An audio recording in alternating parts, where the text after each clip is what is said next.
morning, ladies and gentlemen, and welcome to episode 18 of the African Do podcast. Today we have a face that is quite familiar to you because the face has graced our screens for a while now. And a good friend, John-Allan Namu of Africa Uncensored. John, journalist by training. Mm-hmm. And we'll speak more about how he ventured away from the comfort of mainstream media into, I call it a path of madness, but exciting madness at that. Mm-hmm. So, John, welcome. Thank you, Leonard, and it's good to be here. Excellent. Mm-hmm. So, John, maybe before we even get into African Uncensored, mm-hmm. which we kind of find you at the middle of your career, let's talk a bit about John. Yes. Yeah.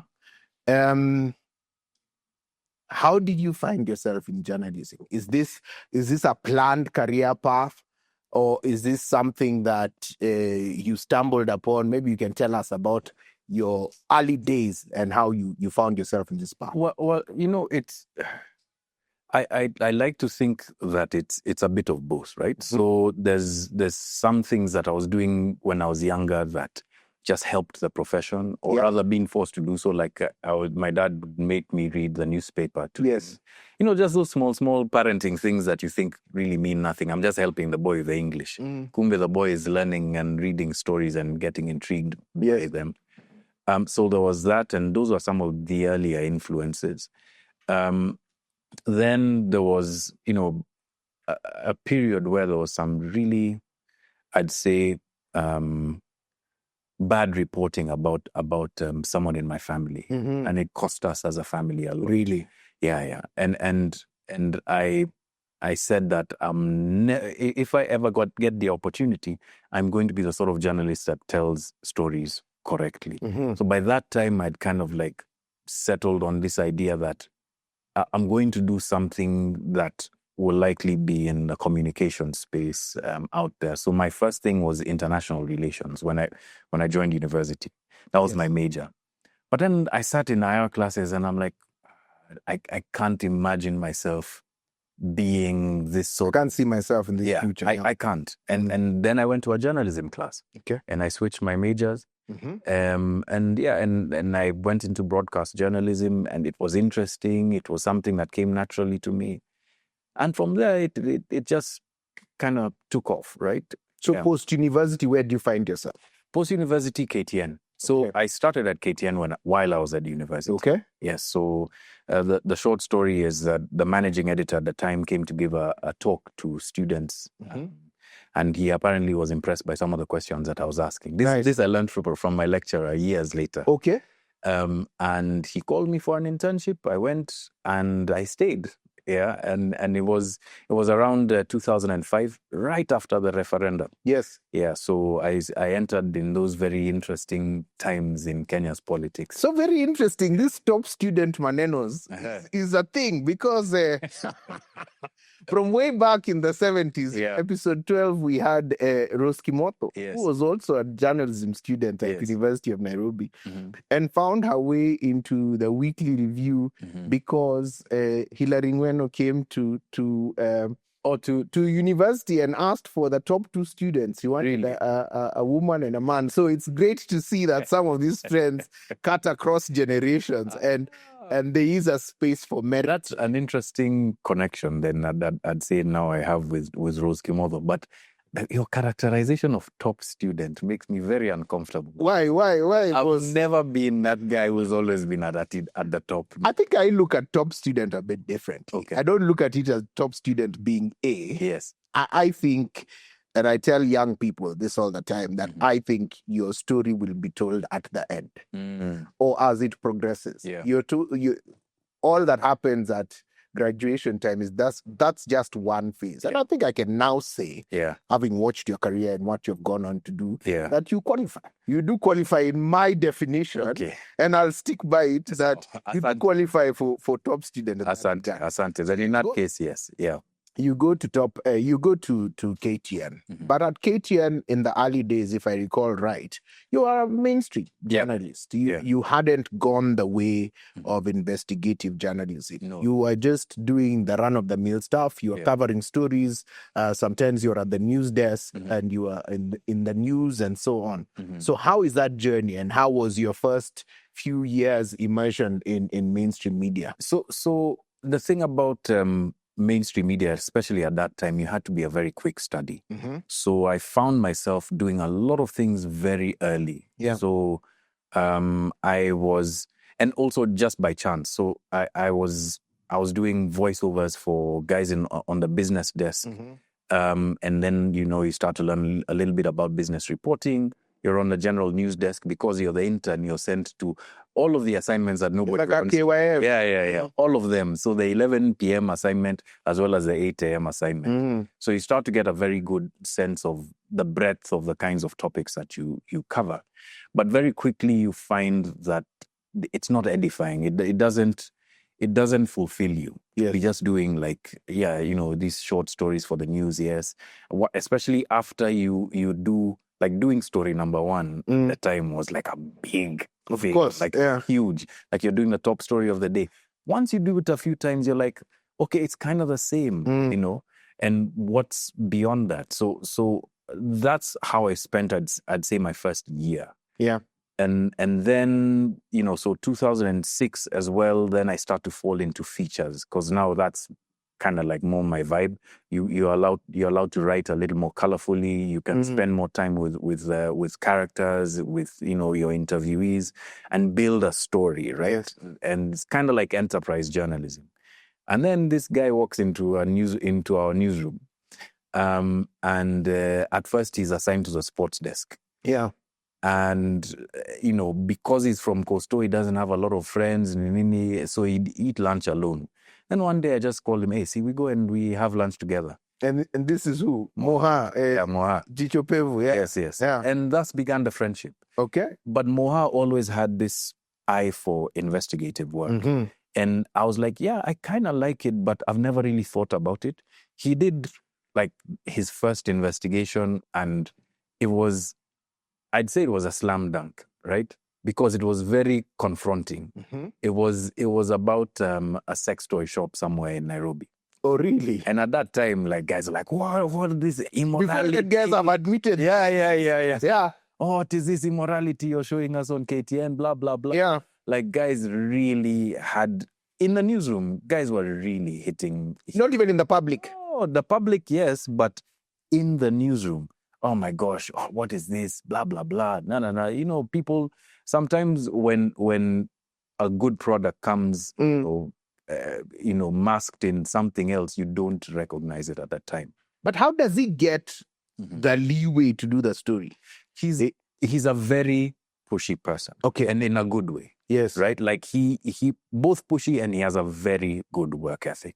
That's, I think, something that people don't see about him. Okay. He's got an incredible work ethic. And I identified with that because I have a similar work ethic.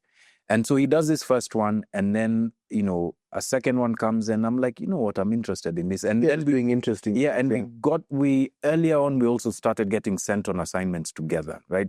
KTN had an English bulletin and a Swahili bulletin. So 2 reporters would always be sent to the same assignment. And then now that's how, I guess, the chemistry started built. Then one day there's a story that comes across his desk, and he shows the managing editor, and he's like, would you like to do this with somebody from the English desk? He's like, yeah, I'd like to do it with John-Allan. And my managing editor was like, no, man, that guy's a soft guy. Yeah. And the guy was like, no, I know this guy. Yeah. Let's do this thing. And, then we a couple of stories down the road, and we're now properly doing investigative work. That's how it starts. That's very interesting. So you guys now, you kind of own that space. Yeah.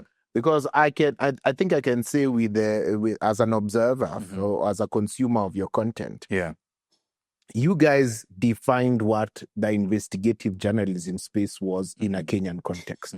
Because I can't recall the name of the show. What was it on? It's The Inside Story. Yes. Yes. And you, the Inside Story, yes, that was it. And you kind of really owned this space for a few years because you're the ones who would take time. And it was not really routine in that it was not that this thing is here every day, but you would kind of build up. And then when we start seeing the teasers that this thing is coming, everyone will be like, these guys are onto something. Yeah. So how was that journey now when it takes root? The partnership has now formed and you're now going ahead. It was very exciting. As you know, as a young guy, doing something interesting that you're interested in, but also something that's kind of newish in the market. So what people forget is that years before, like when I was in Primo, the Inside Story as a product used to exist. Okay. It was this magazine show. It used to be hosted by Julie Gishuru. Yes. And I remember watching it when I was younger, and there was like some in-depth, almost investigative stuff that they'd cover, and I really identified with that. So when the opportunity came back, I was like, yeah, I want to bring this brand back. But it was very exciting, like doing stuff that nobody in the, in legacy media was doing at the time, especially for broadcast. It got us opportunities to travel and see the country, which was very eye-opening for me. And it got me to understand Kenya in a completely separate context. When you're when you're investigating crime, at first it's one story and then another story and then another story. Then you start to see trends, and then you start to see connections, and then you start to build a picture of a system. Yes. So that was like, it was like a university degree in a sense. Like you're studying a country and you're studying a profession at the same time, and this subgenre that you're building your skill in. And it was like fantastic. I really have no regrets about that time in my life. It was really something. As you're speaking, I'm then thinking, when does Kenya rear its head in the context of what you're doing? and when I say to contextualize that, so when does the system start to push back? When do the phone calls start coming in and people start saying, vijana, they wamezidi, So it came quite a bit later, right? So let me just like do like a short like detour, right? Sure. So 2005 to 2010, I'm at KTN. From about 2006, we start investigative work with 2010, I'm feeling like, okay, I've done this thing, but I don't feel like I'm growing as a journalist, right? And so I decide to move to The Nation. Okay. Right? Moha obviously is very upset. He calls my mom, he calls the bosses, he calls everybody to try and get me to stay. But there was one thing that my boss told me, like, once you made a decision, don't second guess. You burn your boats and you go forward. So tough as it was to have ended that partnership at that time, I did. I go to Nation and now start to see what it's like to do this thing, but as a solo act in a sense. Yes. Because I felt I needed that time to just develop my style, my skill set. And it went really well. So my first brush with Serikali was when I was doing the Felician Kabuga story. Which story? Felician Kabuga. Okay. Okay. Yes. Yeah. So that was around 2012.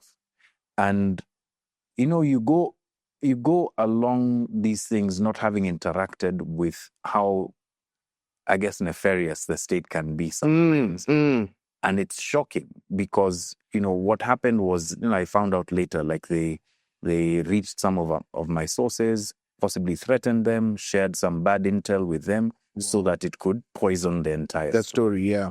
And that's what happened. And it was a huge knock in my confidence, huge knock. Fortunately, because of the sort of like reporting structures we have at The Nation, and a number of times it was viewed by our editorial board before it went out and it was okayed, that saved me. So there were some guardrails within the organ. Yeah, there were guardrails that really helped, save my career. And I keep telling guys whenever I train them, had there not been those guardrails, I wouldn't have been here today. And then, Mohad then joins me at Nation. Okay. And stays for 4 months. Oh, really? Yeah, does one story and is like, no, I don't like the bureaucracy here. It's time to bounce. And when he's bouncing, he's like, hey, see, we go back together. By that time, I'm at the nation. I've thought, like, I kind of done this thing. I have this kind of stain in my career. Do I want to stay here and continue to live that down, or just go and, start afresh? By that time, Sam Cholet is at the Standard Group. He's just taken over, and he wants to reinvigorate the Investigative brand. Yeah. And so he calls on both of us. We go back. Now, to answer your question, it must have been, yes. It was a story that we did about terrorism and the impacts of terrorism in East Africa. Yeah. And we were following the life and the death of Sheikh Abu Drogo. This very, very fiery Mombasa cleric. Yeah. Who had been killed the year before. And we now looked into his story, looked into how the war on terror was mutating into this thing where extrajudicial killings became the norm. Yeah. And we published the story. And Serikali now starts calling and asking our boss, Kwani, you guys are not patriots? Why are you allowing these boys to do these things? And we did that in August of 2013. A month later, we did it August the 22nd, 2013. September the 21st, 2013, what happens? Westgate. And now again, the entire newsroom comes down on us. You see these guys that you've been... Yeah. Look at these stories that you're telling us. You see, now this is why guys like this should be killed, right? Then, so we're like, now what do? We decide to investigate what's happening at Westgate, because there are also some relations. Yeah, and then also inconsistencies in the story that was coming out. Yeah. A month after Westgate, we come out with our reporting on it, and it's hugely embarrassing for the security apparatus, but specifically the military. Yes. And in Kenya, you don't talk badly about the military. Jeshi. I'm telling you, and it wasn't that we set out to embarrass the troops, because we've got tons of friends inside the troops, right? But when you see guys shopping, carrying out all sorts of shopping bags, stealing from jewelry stores, it was something that was important for us to report. So then we report that, and the day after the story, so my phone's blowing up the whole night. Obviously, with people having watched the story, that this time now Twitter is becoming a thing here, and in the morning, I get a message from the DCIO Kilimani police station. We want you to report to our station to explain certain facts about the story. And so I'm like, Allah. I'm like this. I think I called Moha. I'm like, Moha, have you seen a message from a DCI? He's like, yeah, man. So we call our boss and we're like, hey, we've received this thing. Yeah, to Meitua. What do we do? A guy's like, you come to the office and we'll sort that other thing out. That afternoon, this saying that guys have under siege. Yes. Right? From Kimayo. Yes. At that press conference, yes, he told the country how we are not patriots, how we should be arrested, how we are, just tarnishing the name of the country. And, how can you be doing this when the country is under siege? Yes. And so that was like the second time we get into loggerheads with Serikali. The third is what now caused me to leave KTN, if I was to mark it that way. Actually, I've never really done it like story by story in what caused me to leave. Obviously, I always had this dream about having my own media company, especially after winning the CNN award. That was kind of like, for me, what would be the next phase if I don't go to CNN. Yeah. And so in 2014, we decided to do a story about the election the year prior. 2013 election. Yeah, the 2013 election. Remember, there was a lot of controversy about whether Uhuru and Ruto crossed the 50 plus one threshold. Yes. And so we decided to interrogate that. Go and we get all the Forms 34A from across the country. And we decided to count. Ourselves. And long story short, we were told you can only count 12 constituencies. not the entire country. Uh-huh. This is coming up from her. And then we start to see our work being editorialized, not shaped or not sharpened, but editorialized. And people being awfully pedantic about stuff that they shouldn't be. Yes. Remove this sentence. Why didn't you speak to this guy when we've spoken to pretty much and we constantly were shelling out proof. This is how we've done this. This is our process. The thing that broke the camel's back for me in that instance, and it told me that I don't have much time left here, is the Sunday that the story is supposed to run, April 21st, I believe, 21st, 22nd there. We've written our scripts. The story has been previewed. We've promoted the story. It's been watered down massively, obviously. But we're like, you know what? We can't win them all. The story is the story. Let the story run. What it runs the way it does, yeah. See, we're working in the Standard Group. Yeah. The headline of the nation is our story. And I don't just mean our story in that they coincidentally did the same story. Yeah. They had quotes from people that Moha and I interviewed alone in their story, right? They had quotes. What? Yes. And they had information from our story that we know. It's three guys. It's me, you, and this guy, right? And the quotes follow in a pattern that you're like, this guy wasn't interviewed separately. This is exactly the quote that we have. I have the headline saved somewhere. It's part of the stories that I'm going to be talking about later in my book.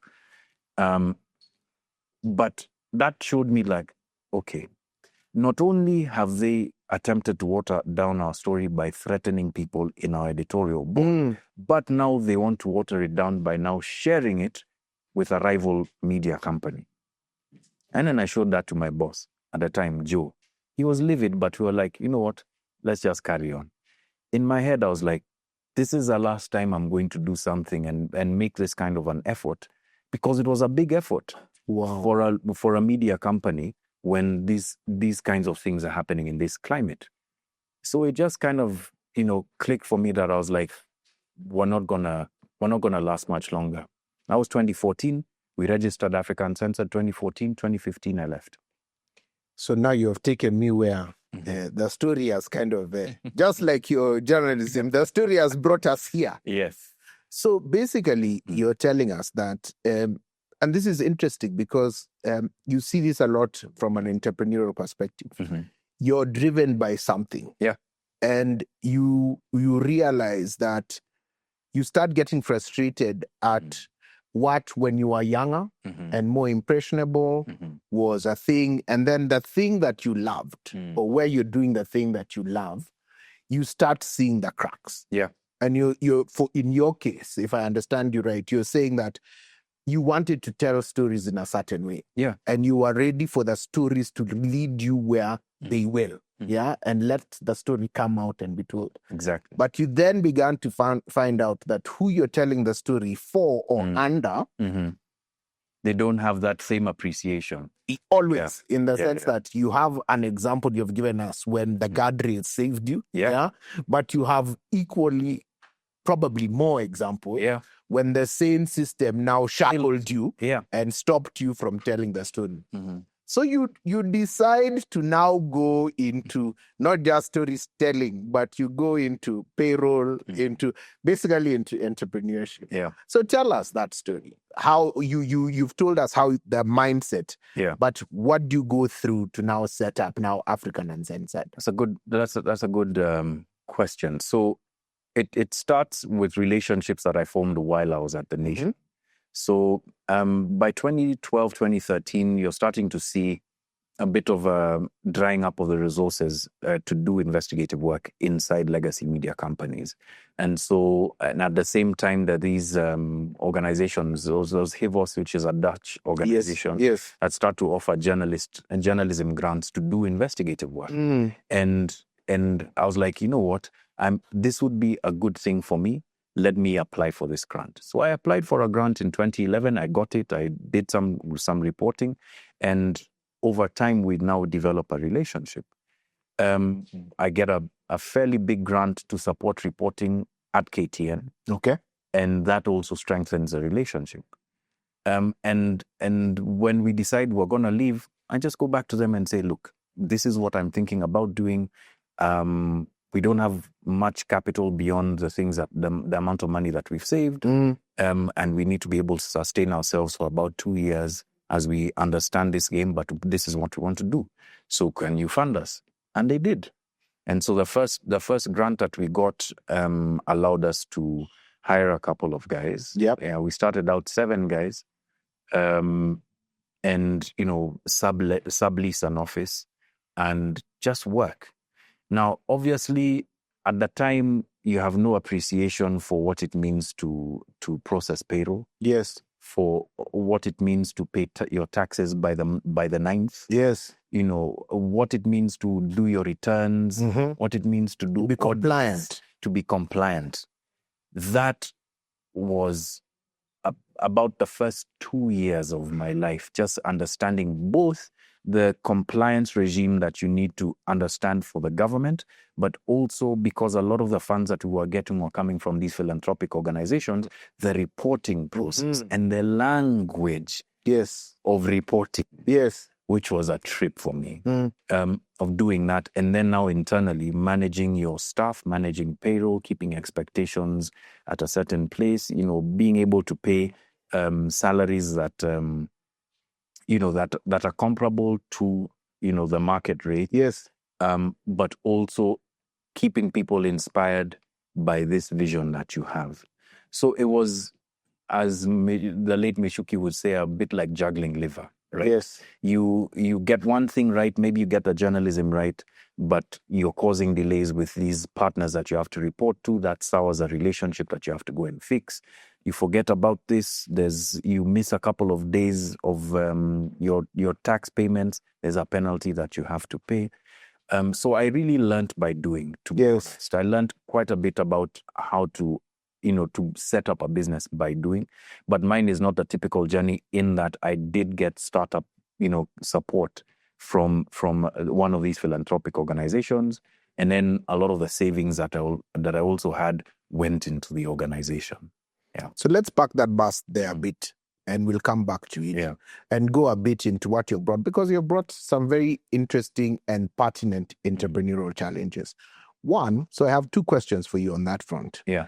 One, did it frustrate that you had no a local philanthropic options to go and talk to about your potential funding, that it was only foreign? Yeah. That's question number 1. And question number 2, do you feel now that you look back that those 2 years, what we call in entrepreneurial circles, school fees was heavy? Because you learning what compliance is, what it means, and what the price is for non-compliance, do you feel that you paid a heavy price for that? I did. So to answer your first question, look, that thing bothers me till today. Yeah. For this reason, there's a very warped sort of relationship that we as Kenyans have with this idea of foreign philanthropy. Yes. For good reason and sometimes for bad reason, right? Because what foreign philanthropy has meant in the country sometimes is that there are dictates that are being handed down from a place that we don't know, that are shaping the lives or misshaping the lives of our people. And there are people who have misused these kinds of funds to do all sorts of dirty stuff, not just in Kenya, across Africa. That I completely appreciate. Yes. And you have to be aware of that if you're going to apply for this funding. But the other side of this coin is that there are people who genuinely are dedicating resources to build certain industries that otherwise would not have the capital. Existed, and you're stuck between this narrative versus what the reality is of what it is that you want to do. Public interest work, at least the kind of work that we have done, hasn't paid. It doesn't pay. Yeah. And there is no person or organization that is willing locally to back that kind of thing, aside from via advertisements, and then advertisements bring demands, and those demands hamper the work. I saw all of this while I was at KTN. So that was the dilemma that I had. And of course, in the eyes of the public, it then opens you up to the stories you're writing. The number one refrain is foreign funded guys, unpatriotic foreign funded guys. Exactly. And you know, for my answer has always been, okay, you think, you know, we're funded, our funding is foreign. Tell me where you could see evidence of that in the storytelling, right? So my answer had always been the storytelling.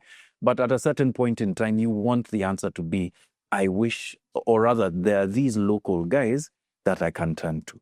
That I pray that happens. If it doesn't happen, I'm going to become one of those guys. That's what I've committed. Now, your second question was about... now the lack of support structure. Yes. With regards to the system of becoming an entrepreneur. Oh, yes. Hey, man, that was tough. And, you know, I got into a bit of trouble like in 2019 when, you know, we get our first commercial bit of work, which is significant, that allows us to shore up quite a bit of our revenue, balance out against the grants that we're getting, because the grants never cover everything. You're always, you know, shelling out. You're short, But then commercial work doesn't work on the same cycle as this kind of grant work. With grant work, you're able to stretch it out over a certain period of time, knowing that there's certain things. So there's a bit of a luxury. Commercial work, the deadline is a deadline. So we miss a few deadlines at the beginning, and it puts us under enormous pressure because you can't get paid until the work is done. The work is done. So what do? Friends, fools, and, you know, you start borrowing here and there. Eventually, I just go to a bank and I'm like, you know what? I need this money to be able to renew my company. And that was painful because that was 2019. 2020, COVID comes. And grant revenue is being put on pause. This commercial revenue, we are not sure. Fortunately, things opened up for us on this front, and that allowed us to slowly come back. But we had to cut guys' salaries, you know, in half. Delay certain payments. It was a very, very depressing time. Very depressing. But that, to use your phrase, school fees. That has shaped my understanding of this industry in ways that I would never have understood had I not gone through that. What I like about what you're saying is, you know, I've come to appreciate the value of having a seat at the table. Whichever way, I even argue that the seat at the table is the most important. Let a guy go and enter the space. Like now, the market at large is benefiting. I know that for a fact, from the fact that you took a seat at the table as an owner, paid your school fees, But now, when you sit down and talk to other young people who are coming in the space, you can tell them from a point of experience, and you can tell them that there's this grant money. It's good and it's bad. Take it informed. Exactly. You know, there's also this commercial money. It has its limitation. Take it with an open mind. Because what I feel we are lacking is enough people who are subject matter experts who have become owners. That's true. So when you're speaking about media, you're not speaking juju. You know, you're a media trained professional. You've worked. You know the good and bad of the local ownership of the media. You know the good and bad of the grant money. You know the good and bad of commercial. So you can then go and build a new story. But let's come back to now African Uncensored. From a timing perspective, where are we when you start African Uncensored? This is 2015, November 29th, 2015. So you're kind of, you're with Kenya's digital revolution. Which kind of opens up the airwaves in a different way, in the sense that the internet gives something like African Uncensored legs, that you don't need to produce content for someone that else. It goes into one of the big media houses. You can actually say, us guys are breaking these stories like this. So how's that experience for you? So it was good to have our own platform to grow. It was a study in be humble, by the way. because what people, and this is something that I tell my team, as the Africa Uncensored brand grows, grow your own brand. Right?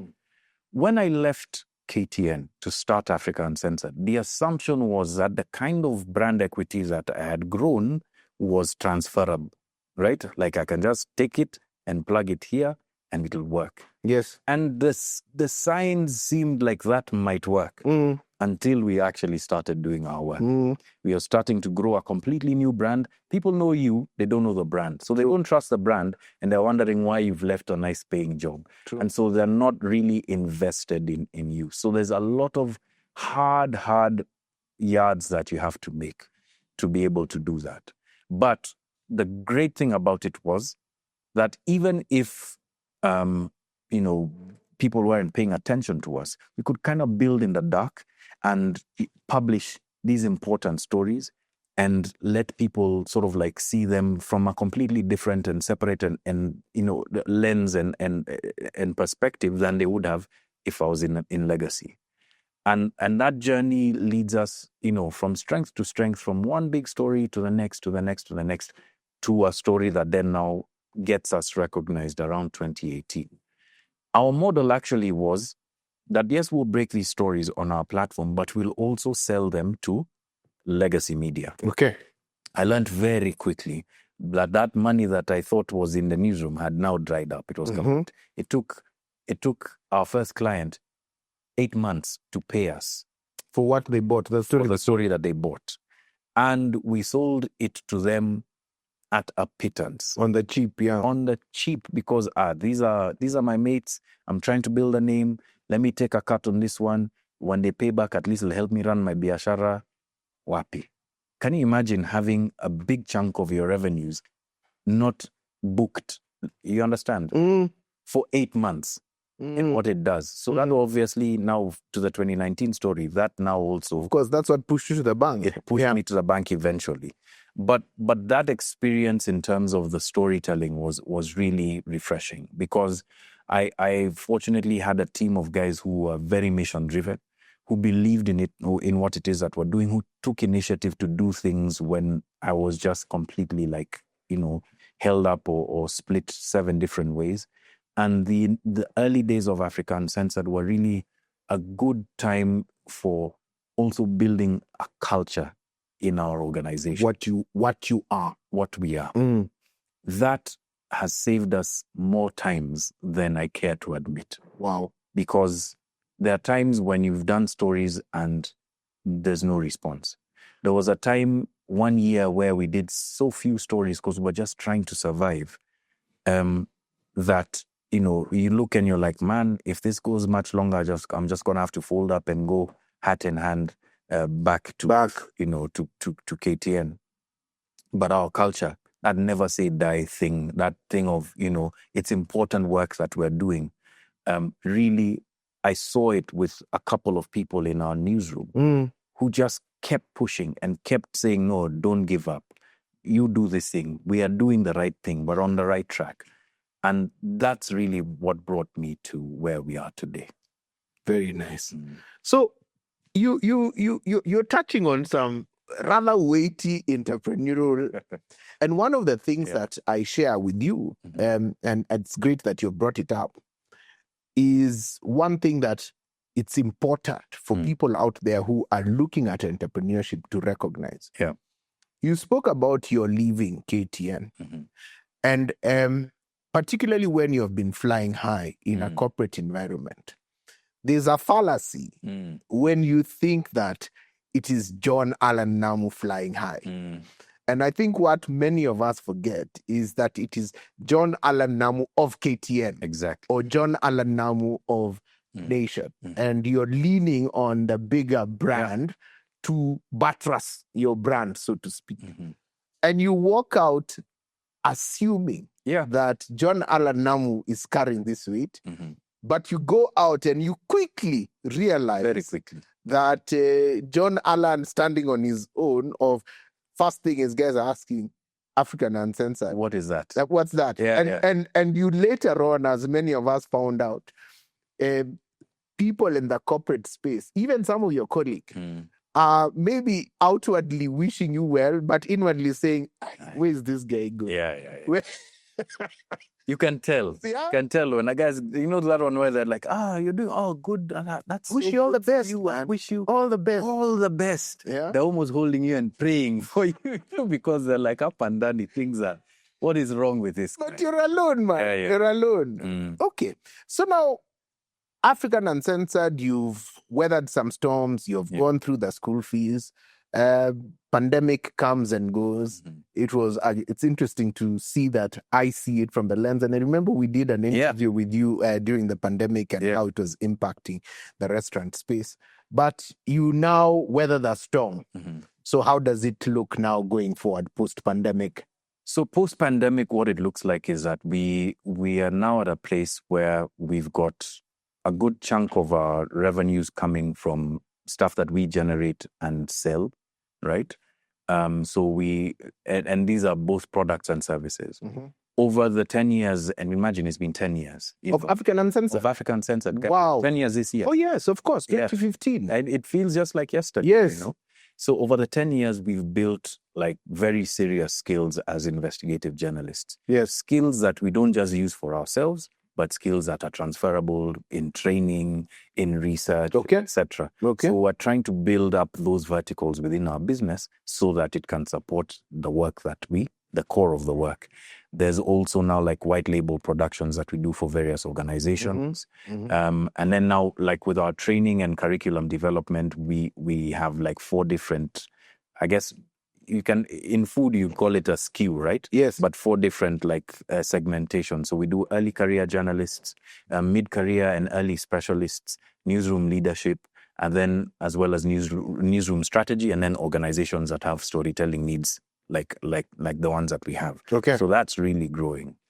The other thing that we now have is finally the numbers that we require to do investigative, like proper investigative work consistently and across the year.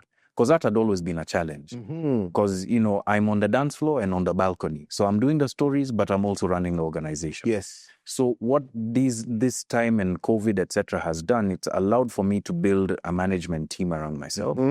It's allowed for me to build structures within the organization, but also growth within the organization. So when a person joins, they can grow to a certain level. Yeah. So like, for instance, our chief operating officer started as a digital editor. Okay. Right? And our finance manager started as a finance officer. Okay. Our HR started in a completely different place. Our head of investigation started as a cameraman, right? Our head of camera just started as a cameraman. So there's that feeling that you see that now this organization is kind of getting legs on its own. And there's people underestimate the value of systems in an organization. Yeah. In any entrepreneurial venture. Yes.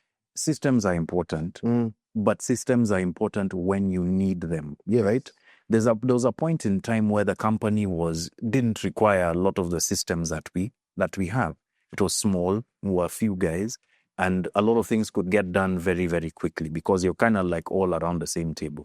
But as it grows, and as I'm now out there looking for, to develop business opportunities, get more funding, etc., the organization has to run, right?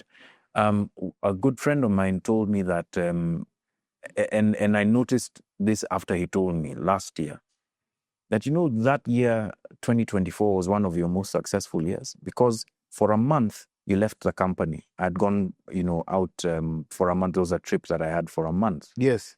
In the most crucial month of the year, yes, June 2024, yes, I wasn't in Nairobi, and we still did well. Last year, we also had, earlier on in the year, one of our biggest investigations called Title Deals. That was 2023, late 2023 going into 2024, that I had nothing to do with producing. Wow. Then we have the fertilizer story in 2024 that is being led by someone else. What my friend was telling me was that's success, because if you're no longer, the one at the guy, you're not the one at the coal face. you now have time to think about where this organization goes. That's a good thing. So I'd say that obviously it's still a very choppy, the waters are still choppy. What Trump has done has unsettled everything in every single space of like philanthropy and fundraising. It's not just with USA. That's something that people need to bust as a myth. But it has completely upset the apple cart. Yes. But even in these choppy waters, I'm feeling quietly confident that what we have is a brand, a company that will serve Kenya, that will serve Africa for years to come in public interest storytelling, which is important for us. Nice. It is. So that's my answer. Man, I like what you're saying because, again, you're touching on really weighty topics from an entrepreneurial perspective, because I share your sentiment about the systems. Because the way I put it is this. Yeah. We have lots of people who start entrepreneurial ventures. We even have a track record of entrepreneurial ventures in Kenya that grow quite big. But why in this country that has such depth of intellect do we fail to become like continental or international titans? We have all the requisite blocks, and I argue that it's systems. It is systems, yes, but there's also something else. Yes. And Dr. Wendy Anjoya made it very clear to us on our podcast, actually, this past Monday. Yes. You've noticed that in Kenya, there's a stage to which you grow. Yes. And then the system starts to become weaponized against you. Agreed. All of a sudden, tax, KRA, everything, like everything. Yeah. And if you're able to navigate that, then there's the political system that wants to predate on you. We're having a bit of a conversation or rent seek about that. Yeah. Or rent seek. Yeah.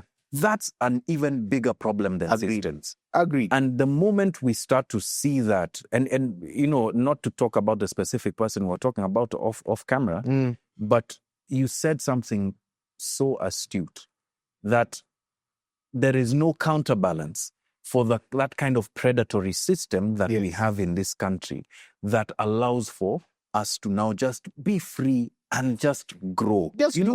Just do the things that if you're going to fail because, you're not able to pay your taxes, that's one thing.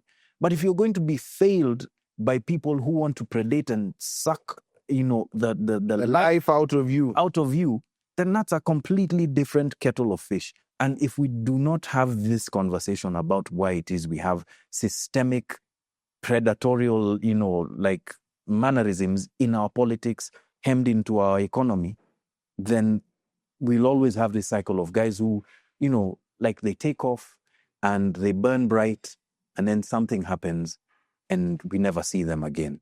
And then you hear years later what the story was and you're like, okay, then now you start to agree with that. Yeah. And I argue that there's a loop. In fact, the loop it's all interconnected.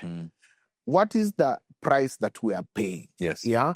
From having the bulk of the wealth in the country having a dotted or straight line to the politics. Yes. And I think that's the price that we are paying. That entrepreneurs who have the ability to thrive independent of the quote-unquote system are allowed to thrive to a certain level. Exactly. And that level is the level that is viewed as acceptable to the powers that be. And if you're becoming too big, they clamp down on you. They clamp down on you, yeah. But I celebrate the fact. Here is what I celebrate. Because, interesting, I recorded Mudhoni DQ, who we both know. Yeah. And what I celebrate is the more of you that stay in the game, you see the space a bit differently. And I think that what you are doing is going to build this into a crescendo that is unstoppable. And what I mean by that is you don't look at your success independently.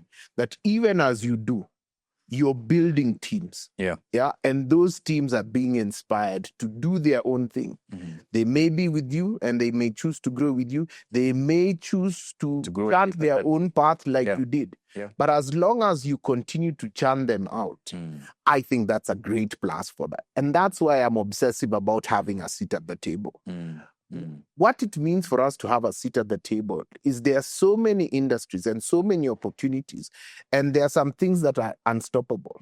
I dare say that the system and the democratization of information that we're now living in is unsettling many, as we know, because they control what we consume as media. They would control how we consume it, within limitations, but they would control.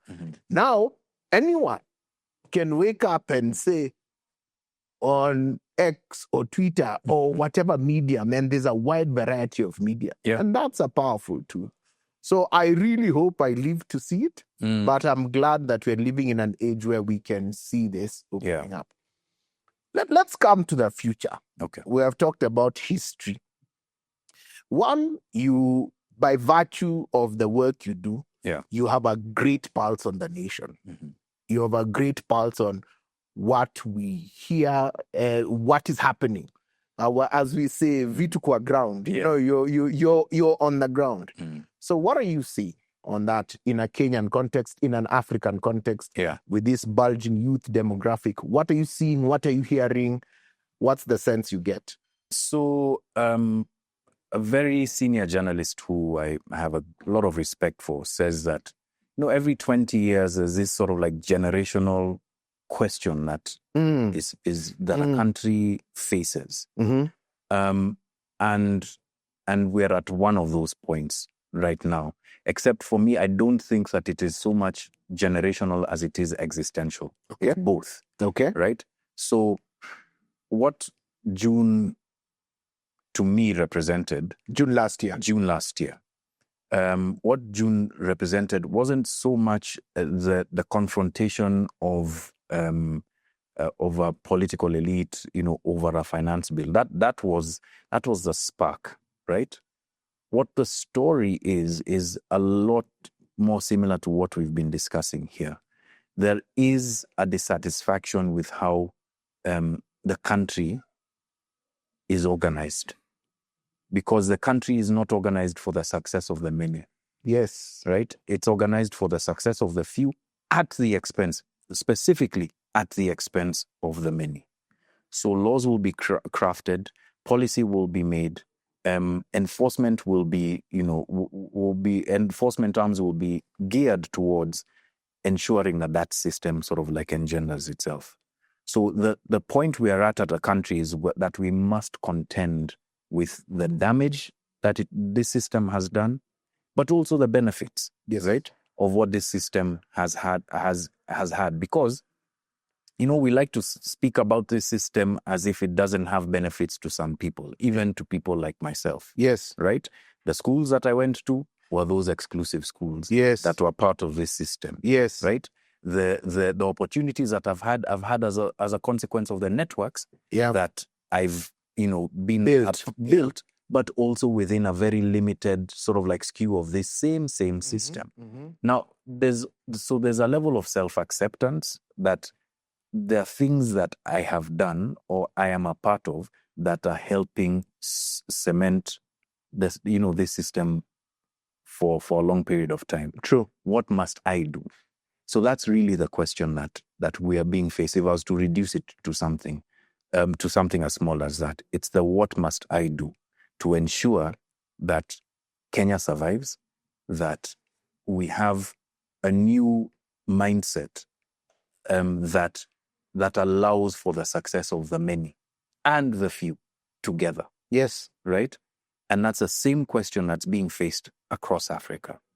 When you see someone like Ibrahim Traore being celebrated year on year, people forget that he is part of a military junta that took, power from another military junta. Yes. But how I see it is that what West Africans are saying is that this is a better alternative than the kind of predatory used to leadership that we have. Yeah. And fortunately for them, it seems to be delivering results, right? You're seeing across the continent, Haikande Hichilema in Zambia. Yeah. You have what happened in Botswana. You're having, very interesting debates in South Africa, one of the most, fundamental economies to the continent. True. That are really about this same question. We have a systemic issue that we must confront, and a population that will not wait for us to... If we don't. Exactly. If we don't. So when you see things popping off in Mozambique, when you see things popping off in different countries, draw back. Sort out the things. Every story has its own uniqueness, but sort it out and look at it from the Africa perspective. And that is the moment that we're living through.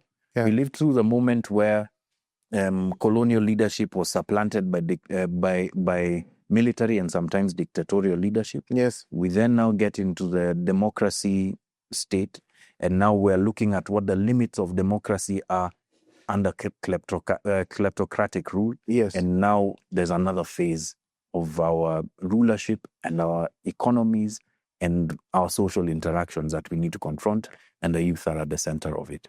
That's how I see it. So where is Africa Uncensored going in this? Our objective is to be the last word. Excellent. It's to be the last word in public interest storytelling in Africa. It doesn't mean that we'll be the biggest. Yes. Although that's a good byproduct. It means that in an era where the information ecosystem is polluted, that people will come to us because they know that they can rely on us. So what we have been engaging in over the past 10 years, and I hope we'll continue to engage in, is the trust-building exercise of doing stories well, doing them because we're interested in the truth, not so much in propping up different people, etc. We're interested in the story. And to have two things, to continue to have two things, curiosity, but also journalistic skepticism of everything that we see. And we hope to be the last word for 100 years to come, or at least be part of that. So what I'm doing is trying to build a 100-year company. Wow. Wow. There we go, man.